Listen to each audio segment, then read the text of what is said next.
Nearly 4,000 people turned out for the biggest climate change march, which flooded the streets of Midtown Manhattan, New York City, and was led by a large contingent of indigenous people from around the globe.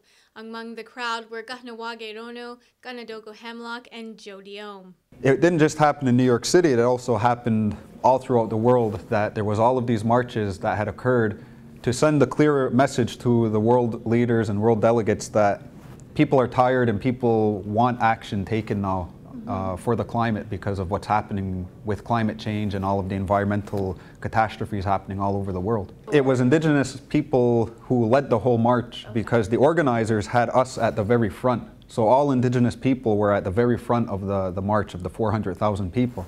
So if you could see any clips or any pictures of it, you'll see that at the very head of this whole massive march was all the indigenous people leading. And for us, the Haudenosaunee, we were right in there with them. So you had a whole block of Haudenosaunee people gathered as well that were at the lead of this march. Hemlock says he wasn't expecting the march to be as grand. He also didn't expect to be among A-list celebrities who supported the cause. At the beginning of the whole march, where we were standing, the Haudenosaunee gang, I started seeing cameras off to the side here, so I figured somebody famous was standing there, and I walked over, and lo and behold, there was Sting, right in with the indigenous people, with the Haudenosaunee. And so, you know, I got some pictures with him, and he stuck with us for the whole duration of the march, him and his wife. And they're both well known internationally for all the environmental work that they do. And so as we started marching more, I seen DiCaprio with the Haudenosaunee, you know, people.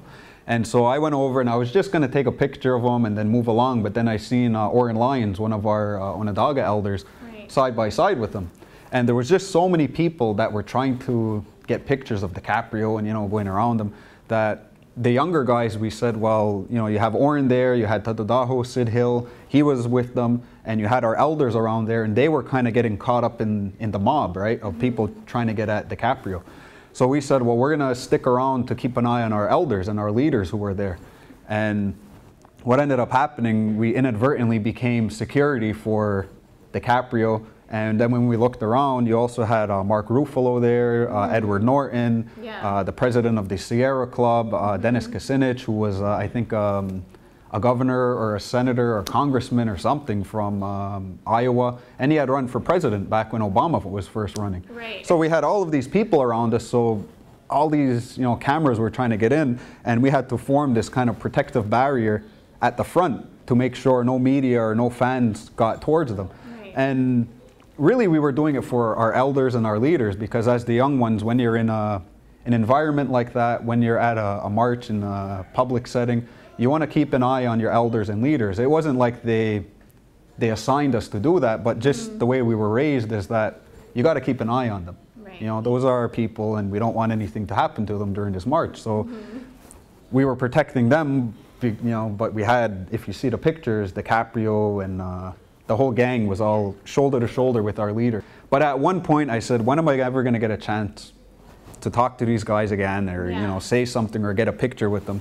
So I asked somebody to take my spot on the line, and then I quickly ran back, asked DiCaprio and Ruffalo if I could take a picture, and they says, oh yeah, fine.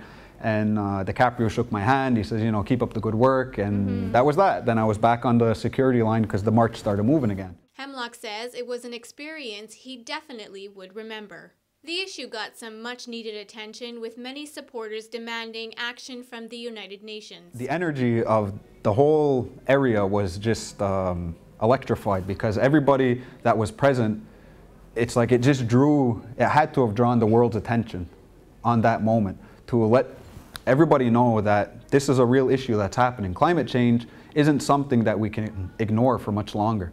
And as Indigenous people, we've been bringing this message to the world since decades now, that we have to really pay attention to what's going on. We have to really take into account what we're doing as humans to the environment, to the earth. And we often hear people say that Indigenous people are the pulse of the earth, because we're supposed to be so interconnected to it, we're supposed to understand it. But we as an Indigenous community, who's in the belly of the beast right now of such an industrialized country as Canada and the United States, they're two of the major causes of climate change in the world. And we're in the heart of that. And so what are we doing as Indigenous people to show this is how you can live sustainably as a community? The march focused on global warming, a serious concern among many, including Hemlock, who says we can all be a little bit more aware of what's happening. Right now, it seems like it's out of sight, out of mind, right? Here, it's, well, what's really happening around us? We don't really see these impacts. We don't really see the effects, but we do.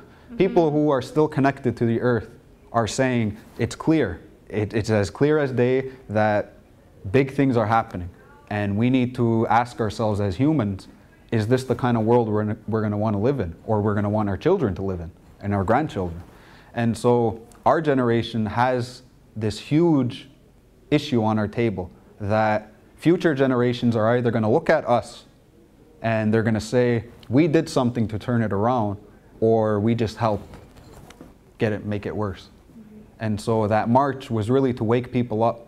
The massive march kicked off on Sunday, September 21st, around 11:30 near Central Park West, and wound its way through the city on a 2-mile route. Reporting for the Kahnawake Mohawk Television Network, I'm Regan Jacobs.